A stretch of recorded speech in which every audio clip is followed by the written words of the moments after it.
Hey, football fans, the Armchair Quarterback Show is back Saturday mornings, 9 a.m. to noon Eastern. 3-hour wake-up show that'll cover it all. College football, the NFL, fantasy football, and Major League Baseball. It's the Armchair Quarterback Show, 9 a.m. Eastern to noon Eastern, Saturday mornings, right here on the Armchair Quarterbacks YouTube channel. It's important to remember the value of taking time for ourselves to do the things that help us grow and explore, like learning something new. And now with the Great Courses Plus, it's never been easier to experience the joys of learning. The Great Courses Plus offers thousands of streaming videos that cover hundreds of fascinating topics, from World War II to choosing the perfect wine. You can even take a course on the U.S. government or dealing with stress and anxiety. And because the Great Courses Plus partners with world-class professors and experts, you're always receiving thoroughly vetted, high-quality content from every lecture. Plus, you can watch or listen anytime, anywhere with the Great Courses Plus app. So take a little time for you. Sign up for the Great Courses Plus today for a free month of unlimited access. Visit thegreatcoursesplus.com/radio to get started. That's thegreatcoursesplus.com/radio. Hey, Braves fans, thank you for listening to Braves Country Baseball. Hi, I'm Magee, and we are here to bring you play-by-play, pitch-by-pitch of your Atlanta Braves. We were here for every great moment last October and bringing you spring training and 2 to 3 games a week all season long. Please like and subscribe today. Braves Country Baseball.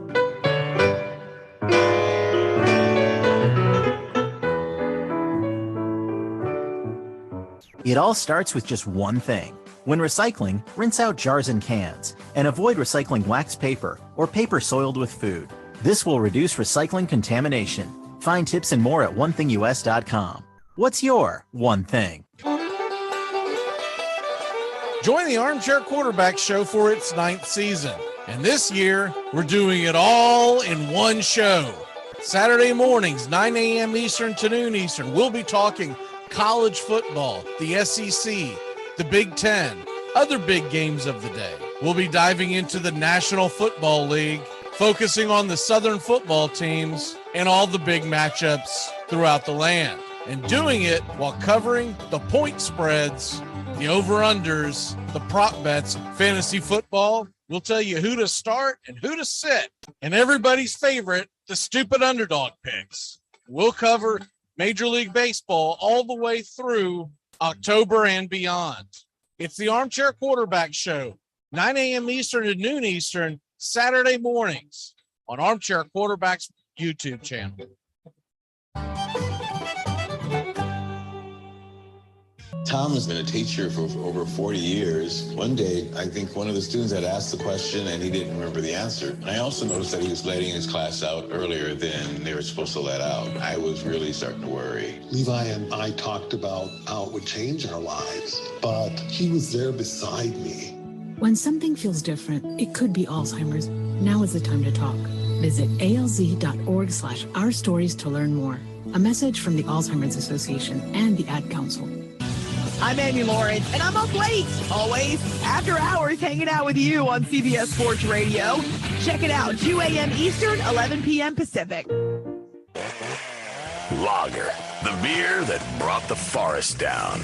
I drive an exotic imported sports car. I eat exotic foreign food like frankfurters and pizza. But when it comes to numbing my mind, I'm a patriot. I drink the beer that brought the forest down. I'm a lager man. And with the new 80-bottle trunk pack, you've got enough for the evening. Hey, it's happy hour somewhere. Lager brings out the patriot in you. Hey, Braves fans, the Armchair Quarterbacks YouTube channel are bringing you Braves Baseball all season long. Hi, I'm Mac McGee, and I'll be bringing you Braves Baseball play-by-play for the Braves fans out there, for all of Braves country. So pull up an armchair and join us for Braves Country Baseball, first pitch to last pitch, all season long, right here on the Armchair Quarterbacks YouTube channel.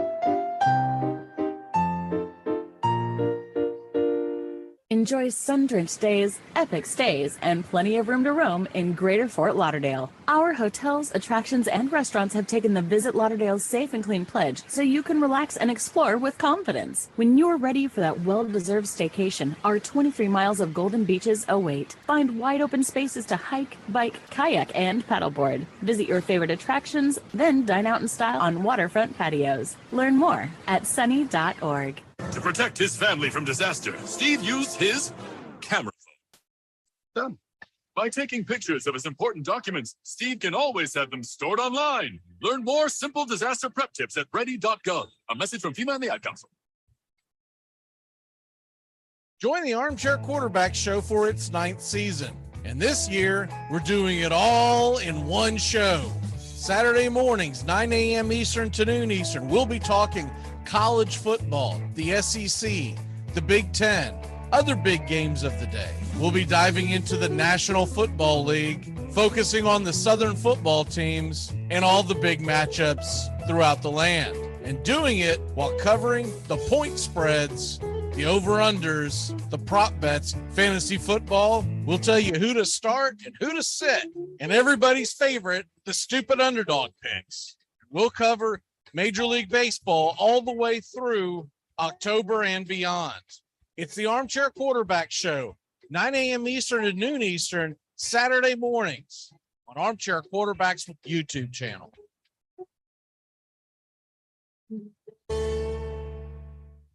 Make contact. A collective psychosis is sweeping the nation. We're in the thick of the haze craze, and Elysian is introducing an altered state of IPA. Contact Haze is a tangled chemistry of mild haze, low bitterness, and an explosion of hop aroma. This hazy IPA bursts with notes of bright raspberry, currant, citrus, guava, and passion fruit. Available in 6-pack cans in stores. Make contact. All right, ladies. There's only one spot left in my fantasy football league and 2 of you. Why don't we flip a coin? I prefer a more old-fashioned approach. 2 of you walked into this room, but only one's walking out. No, I was kidding. No, I was kidding. Tom, you're in the league. Bill, you're insane. Armchair.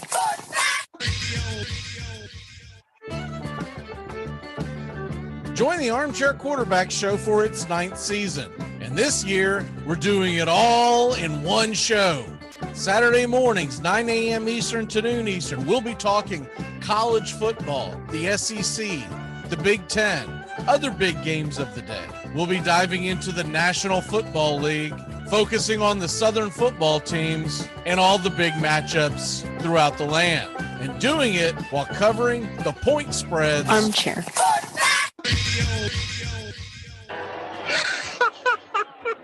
We have been hoodwinked, bamboozled, and flat out deceived.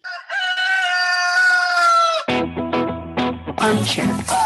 YouTube Live, CBS Sports Radio Station.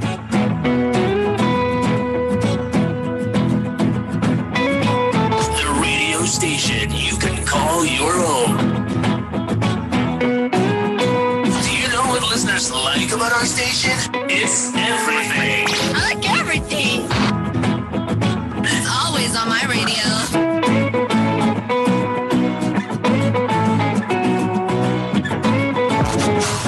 Stop the music, except for now, when I talk. You're listening to the Armchair Quarterback Show. We're here weekdays on CBS Radio, YouTube Live, the Armchair Quarterback Show, your first choice for Southern sports talk. Good afternoon, Mr. Justin Waller. Good afternoon. I don't know much, but I know one thing. Mel Tucker is a better disciplinarian than Nick Saban, and you can't convince me otherwise. Hi, I'm Mac Magee, and I don't know much, but I know one thing. I have never heard so many Gator fans complain about SEC bias in the college football polls. You're listening to the Armchair Quarterbacks. Good morning. It's time to wake up, y'all. You're listening to the Armchair Quarterback Show. Armchair.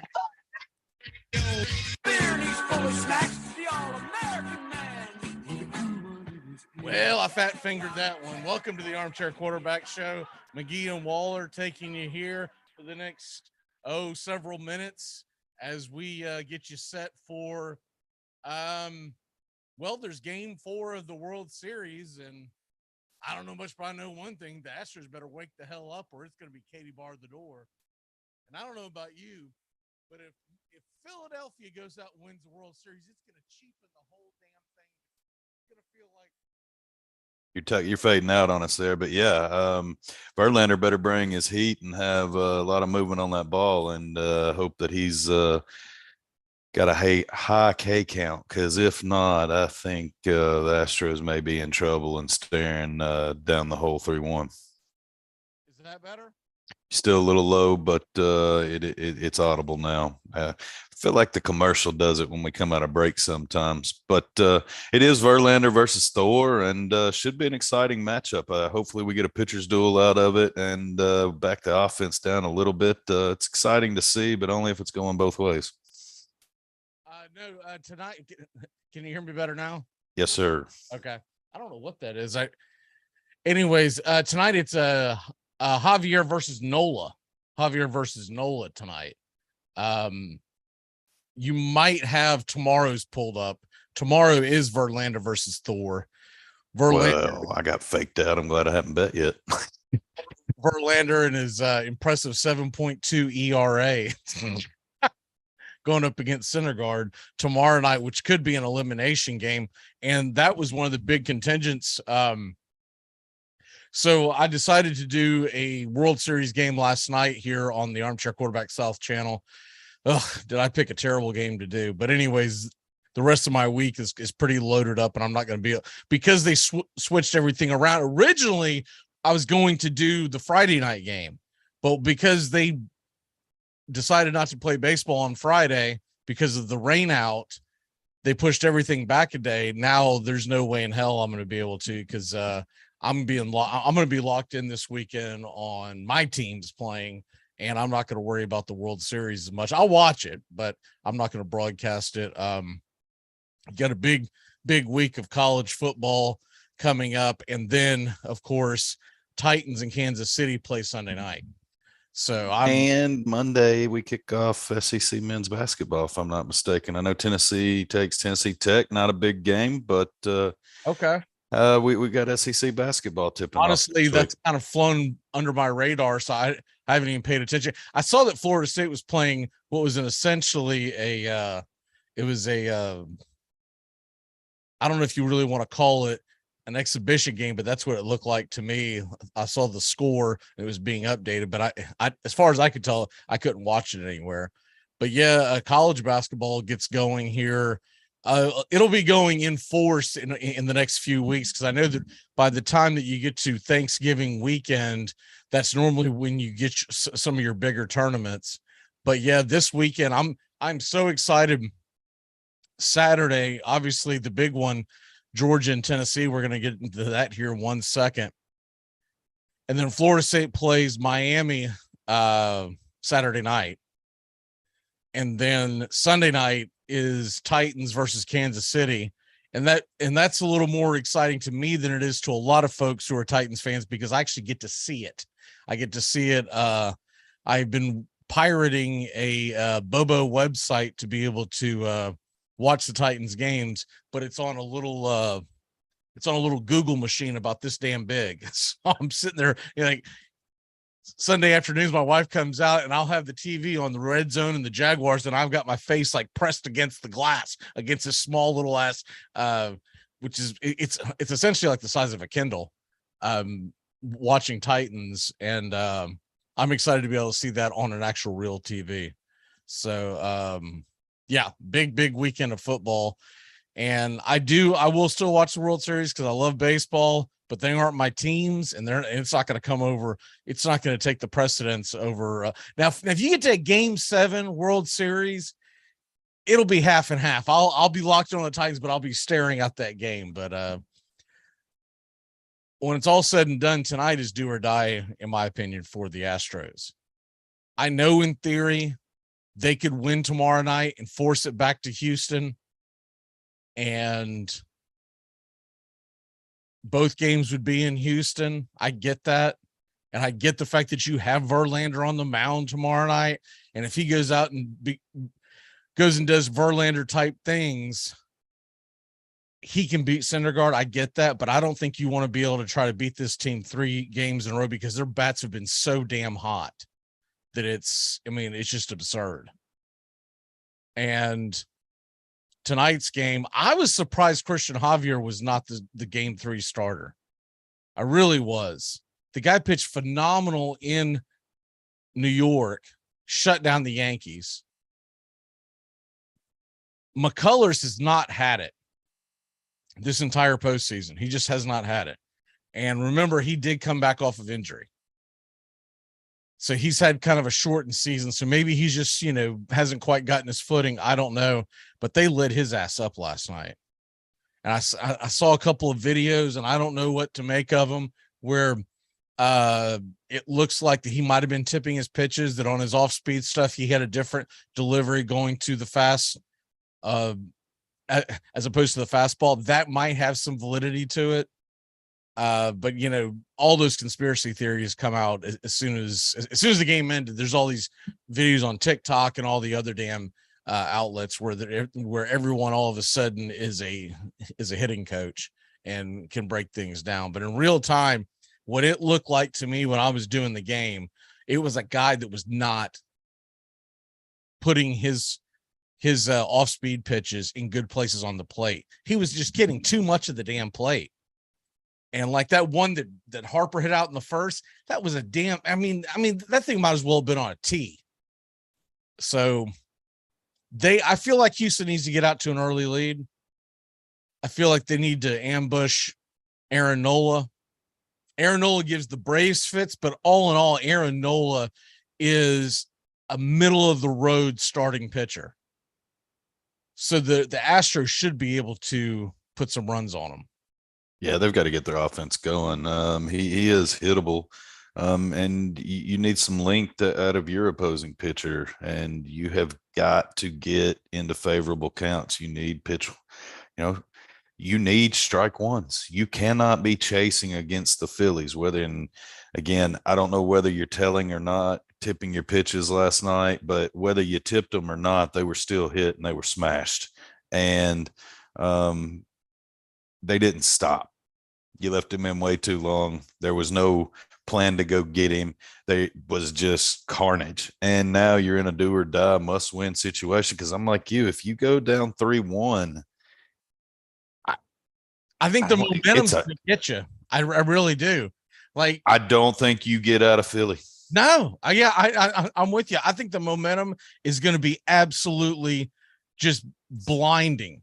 They'll be Crisco in the light poles again because they know what's going to happen if they get this game tonight. Philadelphia will be on full alert. Yeah, and it's funny that there was some argument today on one of the New York shows that I watched. I can't believe that we're even arguing this, but the question was, as far as ratings go, right? Tomorrow night also happens to be Philadelphia Eagles against the Houston Texans, which is kind of ironic that it's both cities. And the question was, what game is going to get bigger ratings? Tomorrow night's game in the NFL or tomorrow night's game in Major League Baseball?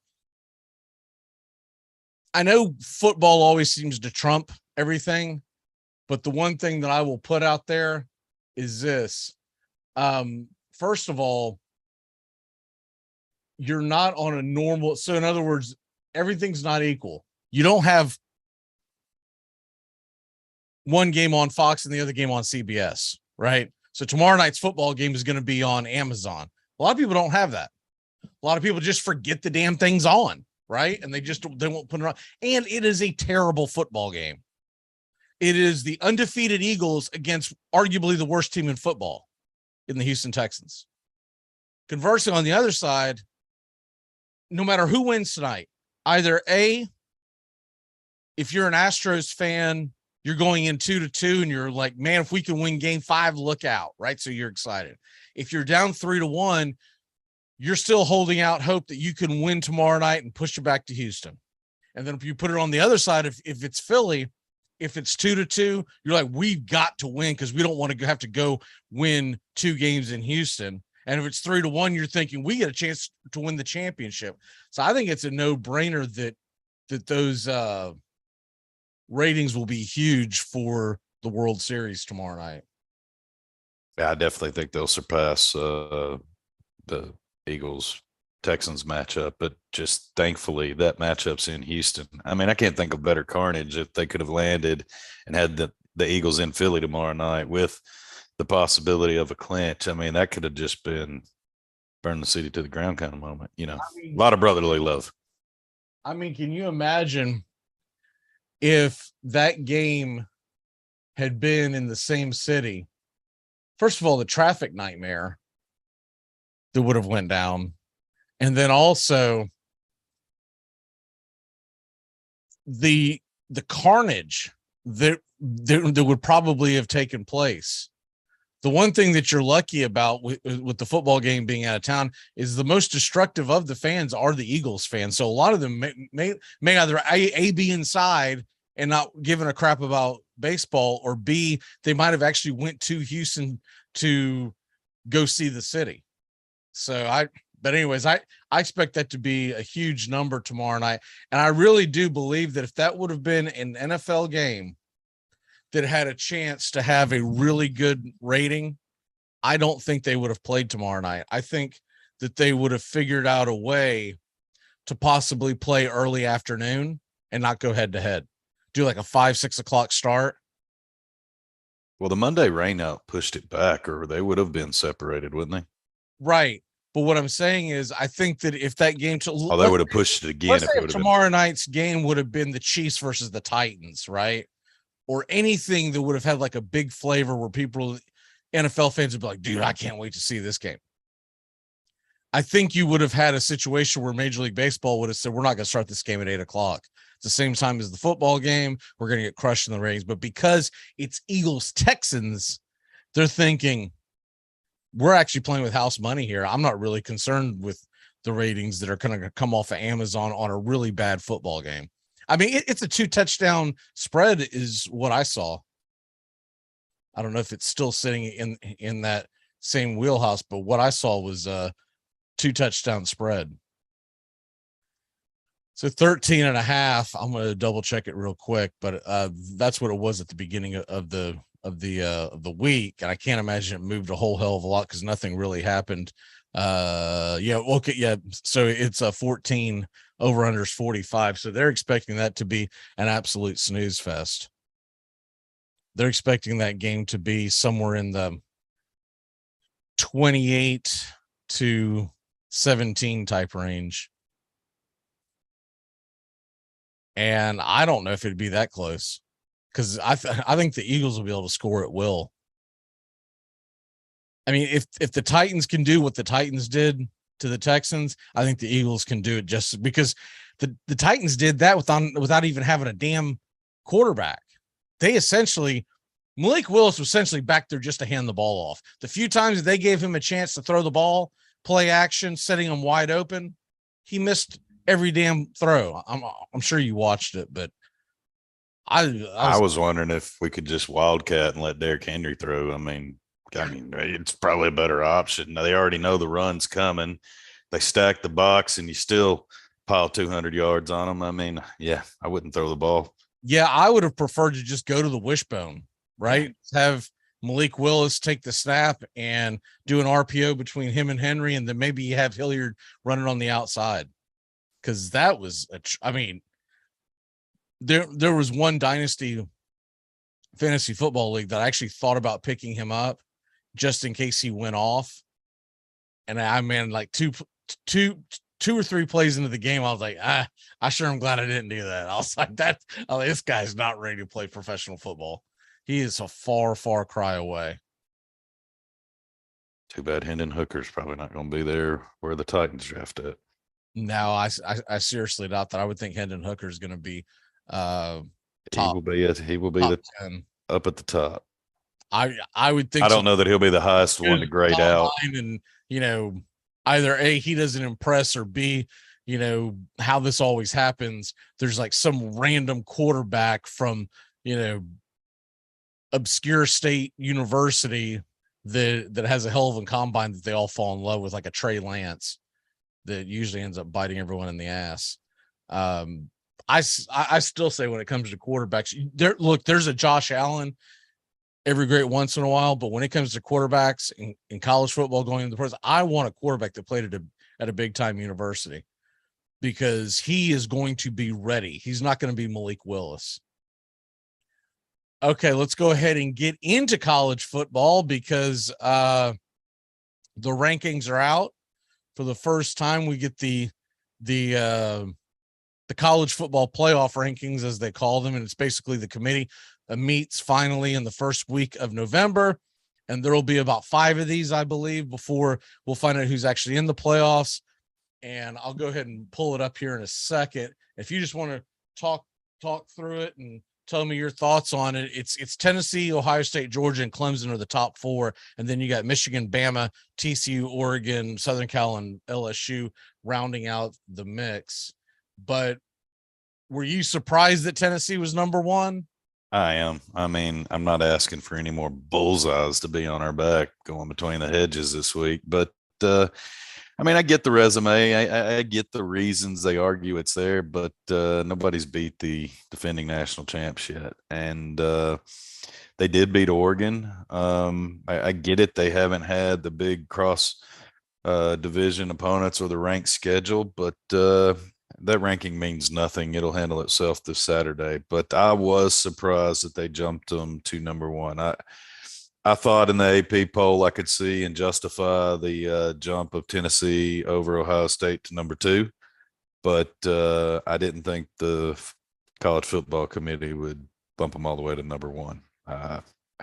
And the funny thing is, I thought they would be 1. What surprised me was Georgia 3. I thought it would be Tennessee and Georgia, because the thing is, if you look at Tennessee's schedule, they have played a better opponent record than what Georgia's played. They've been impressive. Now, Ohio State, I'm not going to take anything away from them, because every game that they've played, they've been impressive. So it's not like they haven't played anybody, but I think it's more impressive that Tennessee has beaten LSU and Alabama than the fact that Ohio State has beaten Penn State. Now, at the end of the season, if everything's equal, I think the SEC champion is going to be the number 1 seed, unless the SEC champion has a loss and Ohio State's undefeated. Then I can see Ohio State being number 1. But at that point, you're really just talking about rankings. What surprised the hell out of me is, what the hell is Clemson doing above Michigan? And why is Alabama above TCU? Because it's not like TCU hasn't played anybody. TCU's played a decent amount of ranked opponents and have looked very impressive doing it. They've beaten Kansas State, Oklahoma State, Kansas, and Oklahoma. Those were 4 back-to-back weeks, and all 4 of those teams were ranked in the top 18 in the country when they played them.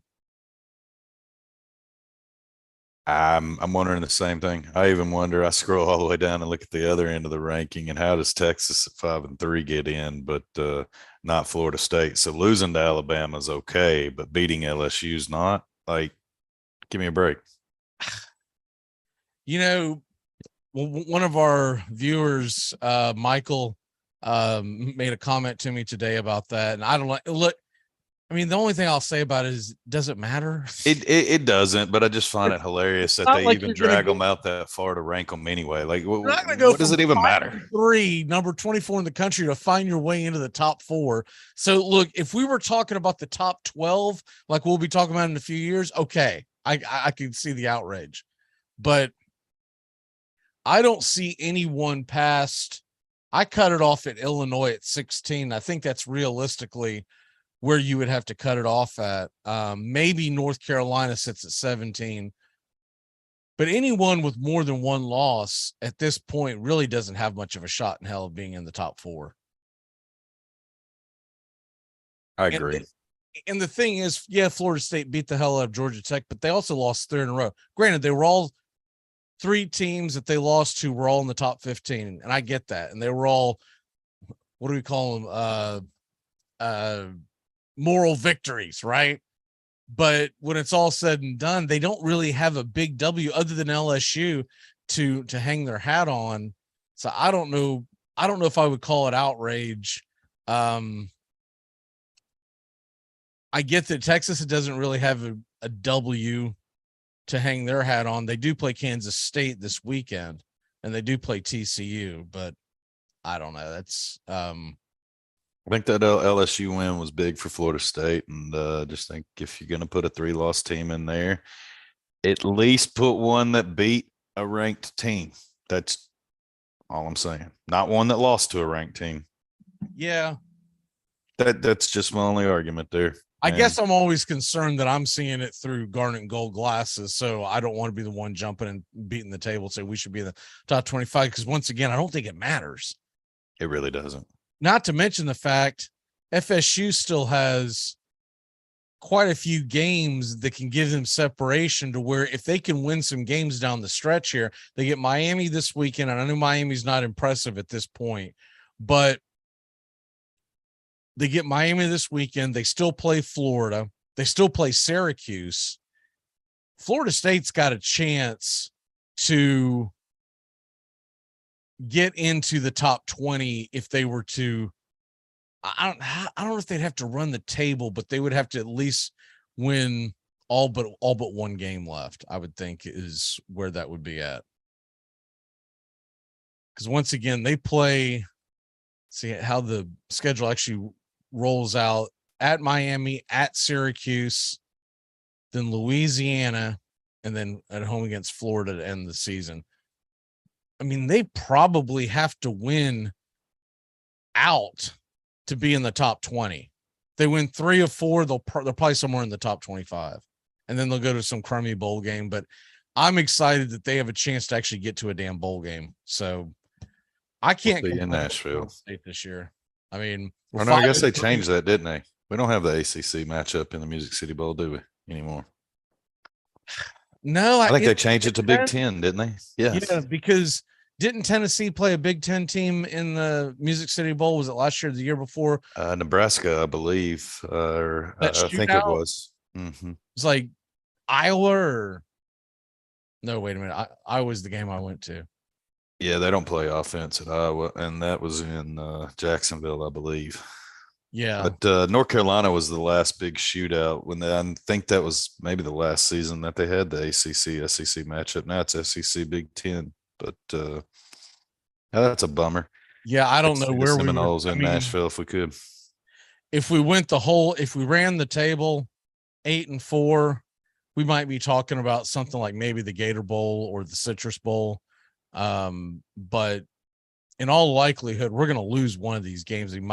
Miami, it's in Miami, so you never can give that. And it's a big rivalry. No matter how bad Miami's been, it's still a big rivalry. So you can't just automatically chalk that up as a W.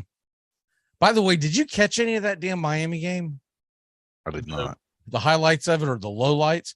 They beat Virginia 14-12. In overtime. I think it was 4 overtimes. There wasn't a single touchdown scored in the game by either team. It was field goals and 2-point conversions, because you know how after like the second OT now in college football, you have to go for 2. That's how the game ended.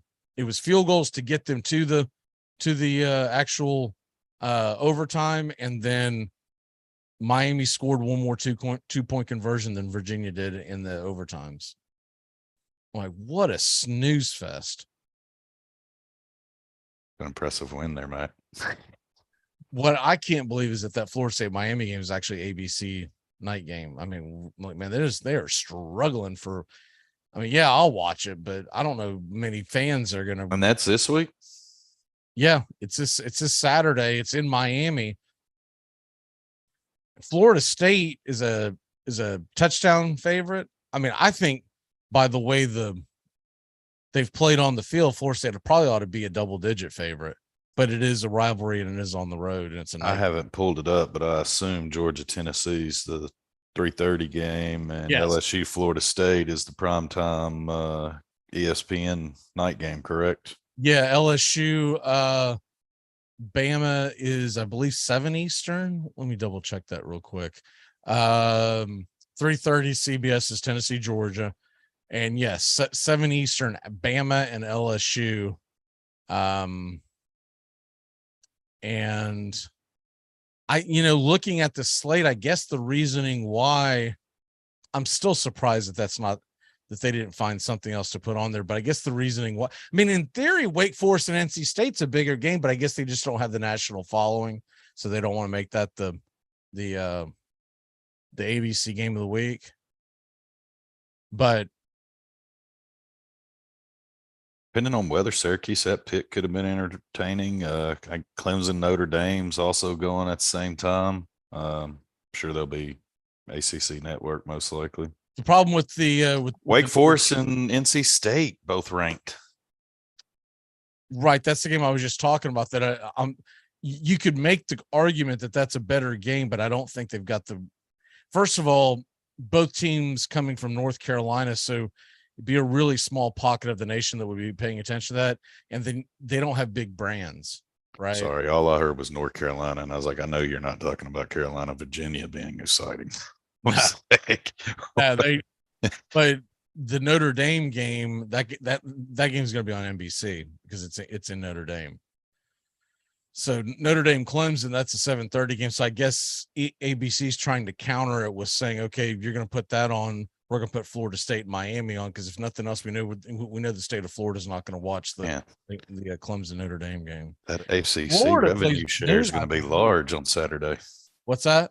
That ACC revenue share is going to be large on Saturday. Yeah, and the noon kickoff game to start your day. It should be a good game. It's just kind of a boring matchup at this point. It's Florida, Texas A&M. That's the ESPN noon kickoff. It's at College Station, so the Aggies are 3.5-point favorite. There's no way in hell I would lay that.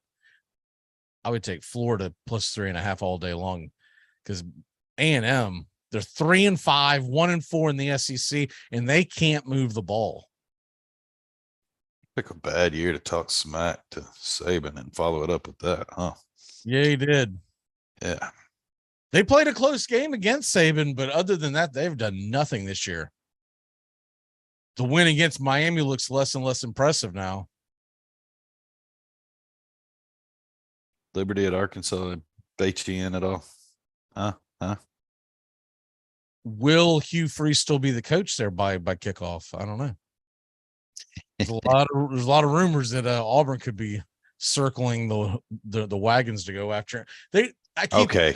Hugh Freeze and Deion Sanders going to Auburn, and I don't know if I buy either one of them. I hear that one, and Lane Kiffin is the third, and I just ask why. Yeah, why the hell if you're Lane Kiffin? If you're Lane Kiffin, why in the living hell would you go there? Exactly. You're not leaving.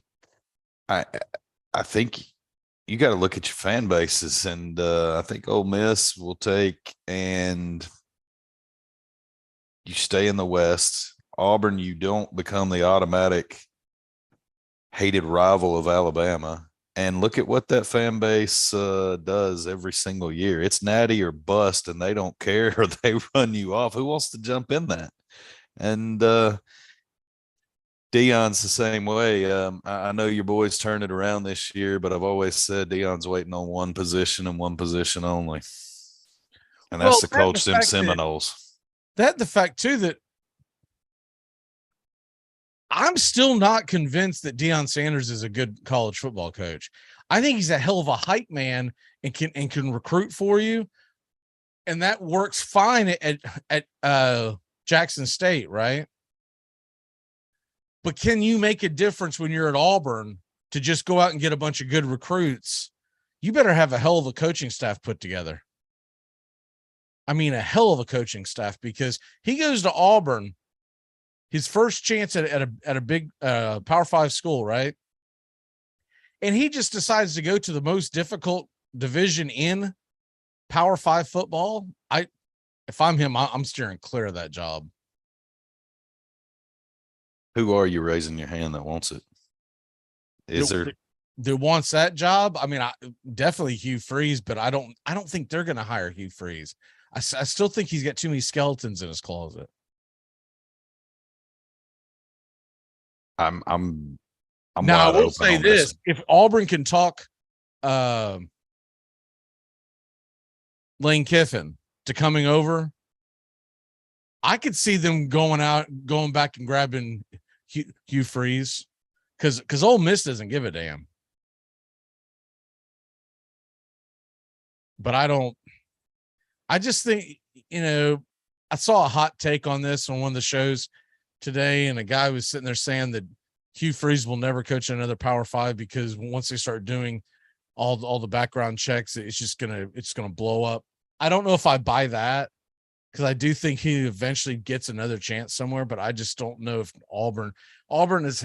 Auburn's next hire needs to be someone who's not going to crap the bed. And they really took a huge risk in Harsin after running off Malzahn.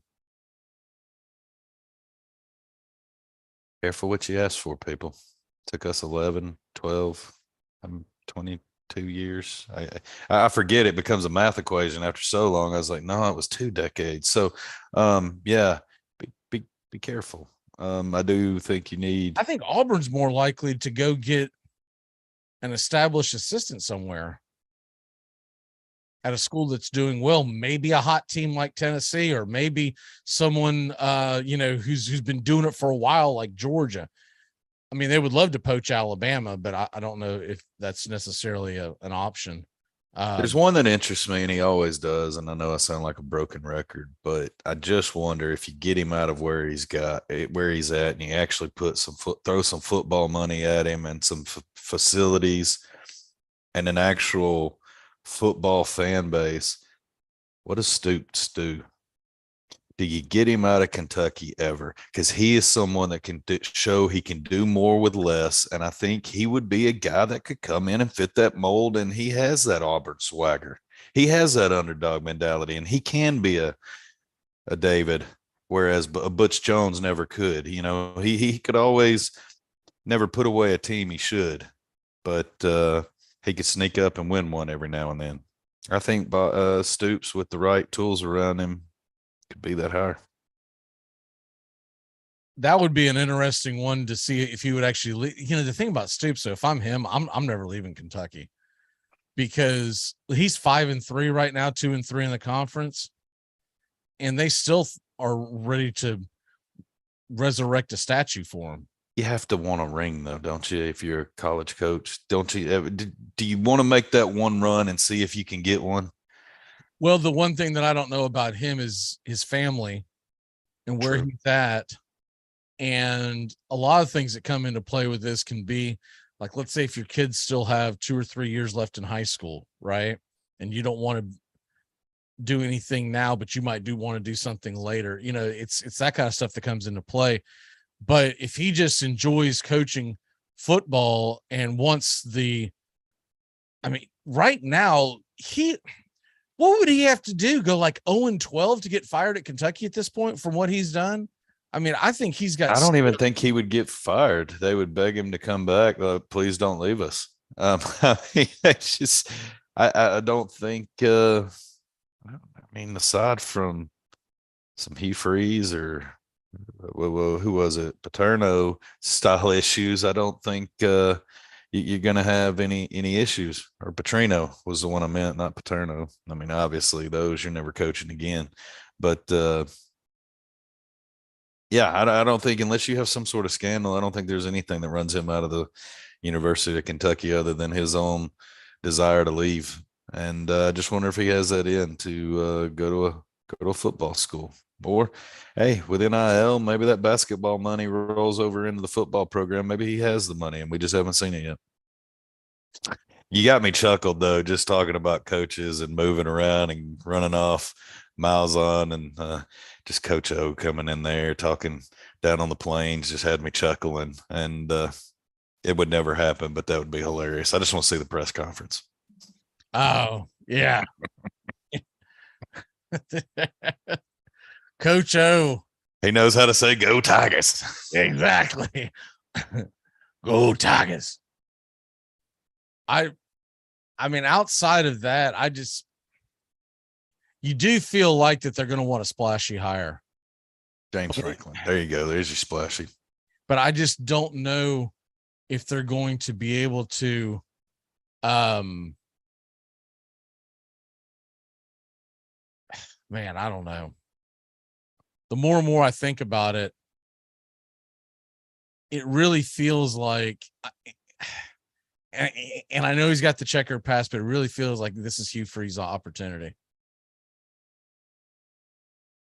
They might not have a better option.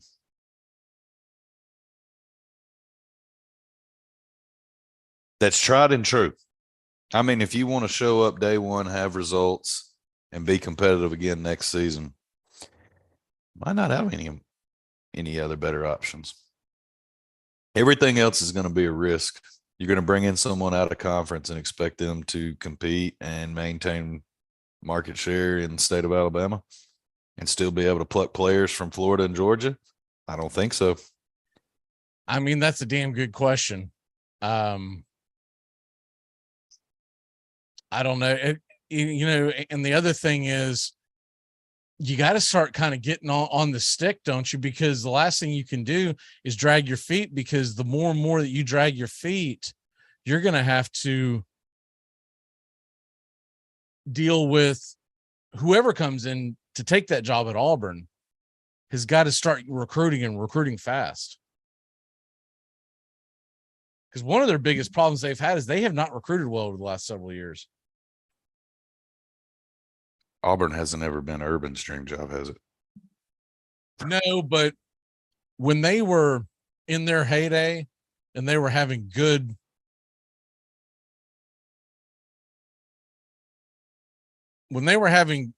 solid seasons, not just like the national championship season with Cam Newton, but other seasons like that, normally they're in the top 15, top 20 conversation when it comes to recruiting. They really have not been there.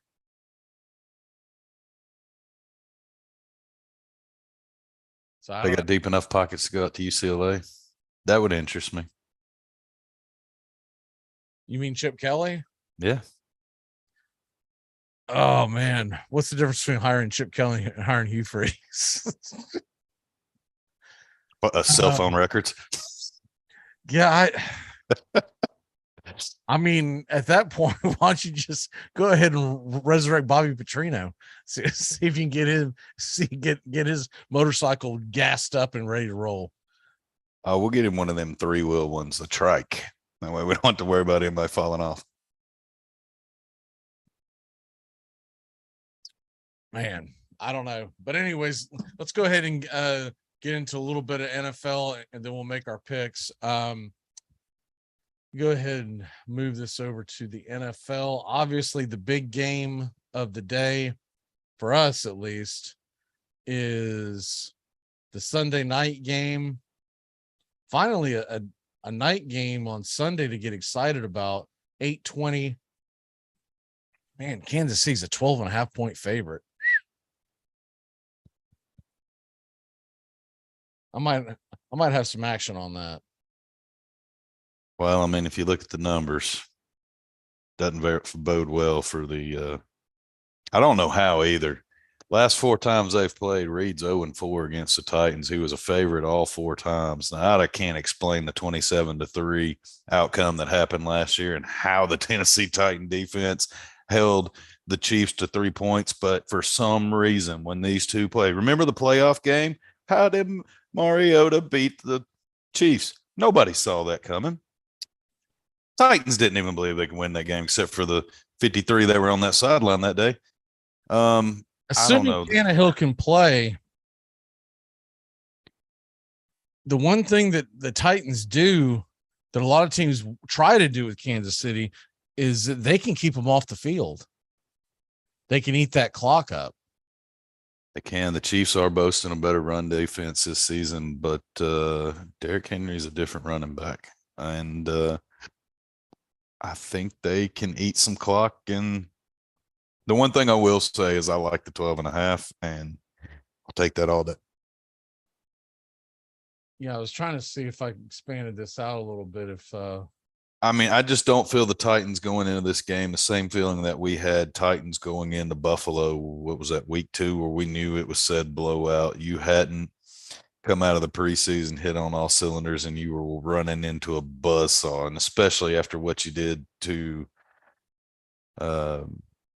Buffalo the previous year, you had to know that they had that number. Now, I just don't feel that same way going into this game. Yeah, I'm looking at it right now, and they've got, okay, so Kansas City 12.5, and the over-under is 46.5. I mean, what they're basically telling you is that they don't think the Titans are going to score any points.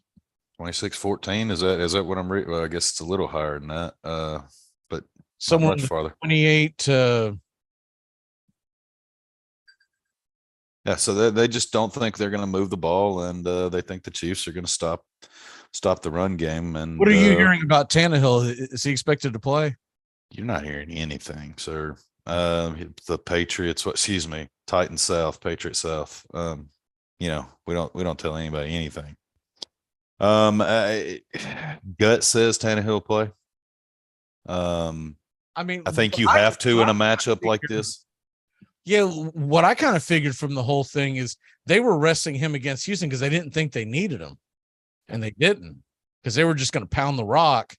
And he had 4 consecutive 200-yard games against that franchise. You go out there and you let your big Diesel do what he does, and you crank up the tractor, and it just mowed them down. And honestly, you got a little experience for Willis. If you wanted it, you could put him in some game times. You realize real quick, hey, this kid doesn't need to be throwing the ball yet, and we'll just hand it to the big fella to run. And I think you hit the nail on the head. They were being cautious and trying to get Tanny rested. Now, Chiefs were on a bye last week. They do get 2 weeks to prepare. So I expect it to be a slugfest and probably a sloppy first quarter, and then you'll start seeing what these coordinators can settle in and do. I think 12.5 is, I think it's an insult, to be honest with you. Considering the way the Titans haven't scored touchdowns, and I think they've only got week before last was the first time they scored in the fourth quarter. I kind of get the insult. Now, I think it could be a good underdog pick this week, but I'll let y'all save that for later on. They are,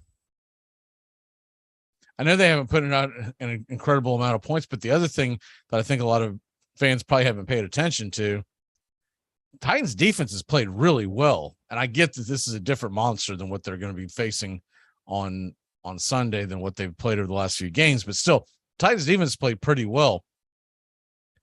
Not only would the Chiefs have to bury them and keep them off the board, but they're going to have to put up some points to cover a 12.5-point spread. And I just don't see it. I had it pulled up earlier, and I'm looking to get you the exact, but I believe it's Henry has averaged 111 yards per game against the Chiefs, a little over 5 yards per carry. Dude, the individual himself averages 5 yards per carry. And everyone was ready to throw dirt on the King. The King is not dead. No. He might be dead in Los Angeles, but he's fine and well in Nashville, Tennessee. He is, man, he was. If they wanted to, they could have named it. He could have had 300 yards. He could have had 300 yards without a doubt.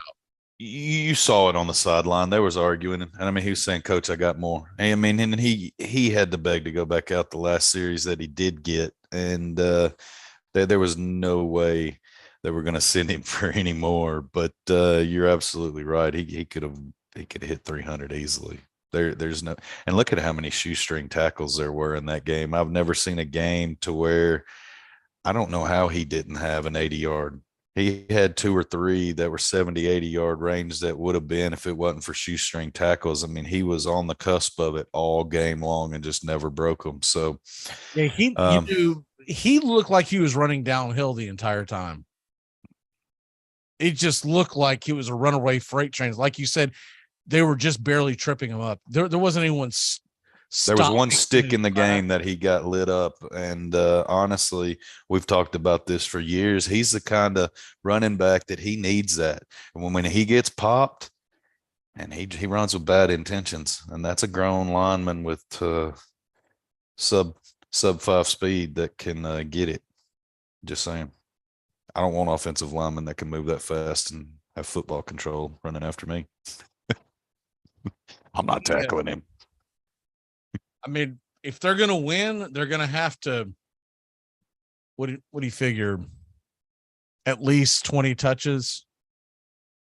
Oh, absolutely. And they're probably going to have to maintain the clock by, I mean, a good margin. They're going to have to limit their ball and probably need at least 2 turnovers. I think they eat a lot of the clock, so time of possession should swing their favor. Is it going to be 30-30? No, but you hope you're pulling on the verge of 40 minutes. You want to take as much as you can away from that Kansas City offense because you know they can score fast and quick. Even with their struggles this year, that roster still has it. Maybe they haven't put it together so far in the first 7 games, but what they figure out with the rest this week, and what are them first 10, 12 scripted plays coming out of the right out of the chute look like? And that's where I worry about the Titans. Do they get an onslaught early and get behind and start chasing where you have to put the game in Tannehill's hands and you take the game out of Derrick Henry's? Then we're talking a completely different ball game, and maybe that 12.5 points is legit. I don't think that'll be the case. This defense has played surprisingly well, and the secondary's actually played very good considering what the Titans' weaknesses was last season to what we've seen as a strength this year. It's been the most surprising turnaround for me. I did not expect that. I thought the offensive line would be a lot better. I thought, which has not been the case, been more of next man up. Instead, the secondary has been where we've showed the greatest improvement. All right. And third down defense. It is time to do our 6-pack to go as we're getting ready to get out of here. Where do you want to start off at? College or pro? It doesn't matter. Since you got it up, we'll go pro. Well, however you wanted to do it. I only wanted one pro game. So what you got? I'm going to go ahead and take the Titans plus 12.5. I mean, we can't sit here and talk about it and that not be one of the 6-packs. Titans plus 12.5. Got it. I'll come back to that. I want to do some college football real quick. Get to their scores. And man, I'm going to take the Vols plus 8. I don't think Georgia. I once again, I don't think Georgia's going to win, but B, I damn sure don't think it's going to be by 9 points. So I'm going to take the Vols plus 8 points. What else you got? I'm going to take Purdue minus 4.5 at home against Iowa. Iowa doesn't play offense. I'm sorry. I think Purdue's going to air it out. I know Iowa's got a good defense, but I say they beat them by 10. Purdue minus 4.5? Yes, sir. Okay. And let me see here. I'm going to pick something off the top 25. So give me 1 second. You're going to love my third one. You'll definitely be searching. If that spread wasn't so damn big, I'd be willing to grab Illinois. But man, 16.5, that's a lot to ask. You had your cursor on the UCF minus 3.5 versus Memphis. I was like, what are you talking about? Give me Clemson minus 3.5. I don't think Clemson.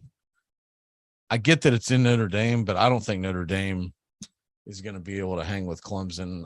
I just don't think they're going to be able to score, and Clemson will do enough on offense to probably win that by a touchdown.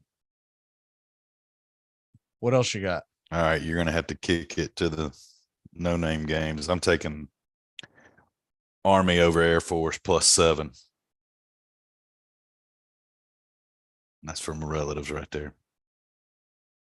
Army Air Force. Should be a noon game, and Army's plus 7, I believe, at home. It's noon?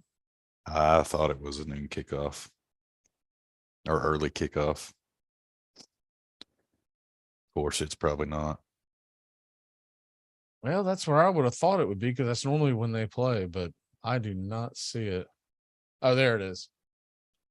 Are you taking Army or Air Force? I'm taking Army +7. Army +7. Okay. All right, so let me go ahead and go to the NFL. I'll grab an NFL game. We've done pretty good so far this year, by the way. We're 17-7. Can't beat that. I know we've been sporadic on games. We've been on the weeks we've been here. There's been a lot of circumstances. What's the Ridley hype in Jacksonville? Any? Doesn't matter. Ridley hype. Isn't Calvin Ridley Jaguar now? Not, I mean, there's some excitement, but he's still a year away from playing. So, let me see here. Us Titans fans, we don't ever have number one wide receivers, and when we do, we trade them for guys that look like the guy we had. So we get excited about wide receivers that don't even play. I'll tell you what. You want that Super Bowl rematch right Oh, there. you know what? Give me the Jags -1.5. There you go. West Coast, East Coast. It's a 1:00 kickoff. I think the Raiders are absolutely awful. They didn't score a single point last week, so that'll do that. All right, we're coming up on it. What is your walk-off for the day, sir? There'll be some dog-on-dog crime this weekend, but pulling for that blue tick hound. Go Vols. Cue the music. Florida State better beat Miami. That's all I got to say about this. If he wants to continue to keep that program going in the right direction, you can't lose a game like this to your rival, who honestly is just not a very good football team right now. They lost to Middle. They didn't score a touchdown last week against Virginia. Come on. We need to win this game. See if we can pull off the upset next week in Syracuse. But going into the year, I would have been happy with winning one of the two in-state rivals. I now fully expect to win both those damn games. Your 3 losses are to ranked opponents, are they not? Clemson, yeah. NC State, and Wake Forest? All by a score. Yeah. 1 score. They were close games. But at the same token,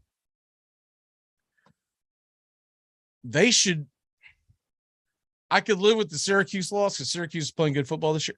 Florida State should beat Miami, and they should beat Florida this year. And there really isn't any damn excuses. Just call it. Crank up the boat. You're going to race them. Just, you want to. Man, every time I think they're going to do that, Jordan Travis does some really stupid things out there. The one thing that Florida State's missing, because they've got all the damn pieces falling into place, but they've got to get a quarterback. I just hope you don't have to kick. They got to get a Hendon Hooker to transfer in, because what they've got behind center, he's an okay college quarterback, but he's not going to take us to the next level. Don't leave it up to the kicker. No, I don't even want to see the damn kicker on the field. Go for 2 every single time. Mic drop on the walk-off there. Leave the kicker in Lusa. Florida State's going to win that game 32-10 on 4 touchdowns and 4 2-point conversions. I don't give a damn if we get up by 50. Do not kick. I don't want to hear wide anything this weekend. All right, brother. We'll see you next week. See you, bud. No balls. Armchair. Goodbye, sweetheart. Well, it's time to go. We're back tomorrow with another show. Well, unless we're fired, we'll talk to you then. Goodbye, sweetheart. Goodbye. Goodbye. Guys and gals, it's time to go. We'll see you on the next show. Same bat time, same bat channel. Thanks for listening to the Armchair Quarterbacks on these CBS Sports affiliates and catching the show on YouTube Live. The Armchair Quarterbacks bring you Braves Country Baseball every Tuesday and Friday night, play-by-play with Magee. Find Armchair Quarterbacks on YouTube Live today. Please subscribe and share and take us everywhere you go. The Armchair Quarterbacks, your first choice for Southern sports talk, live from the First Coast. Gonna get another